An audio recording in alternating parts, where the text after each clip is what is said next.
Okay, this exercise is the kettlebell front squat. This can be done with 1 or 2 kettlebells. I'll demonstrate both. Basically, you're going to clean a kettlebell to the rack position. From there, you're just going to drop into a squat. Now, when you do this exercise, it's very difficult to keep your elbow on your body in a true rack position. As you sit back and drop into the squat, you're going to have to break that elbow off the body in order to keep the kettlebell in the groove between the upper and lower arm.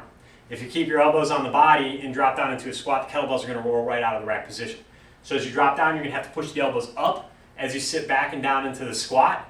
And then as you rise up out of the squat, you can drop back to the rack position. Again, this can be done with 1 or 2 kettlebells.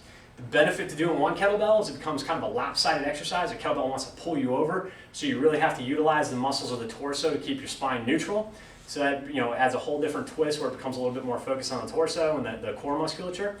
And even when you do 2 kettlebells, you'll feel a lot of pressure on the torso and the core musculature as well. It's just a little bit more balanced, but it is that much harder because you're using twice the amount of weight. So again, I'm going to demonstrate both exercises.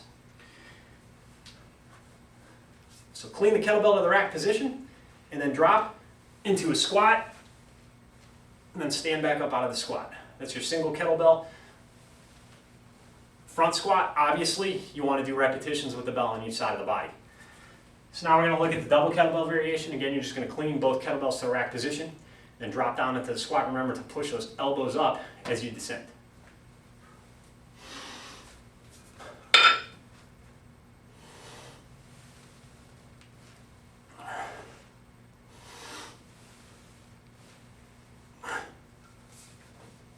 And that's your kettlebell front squat.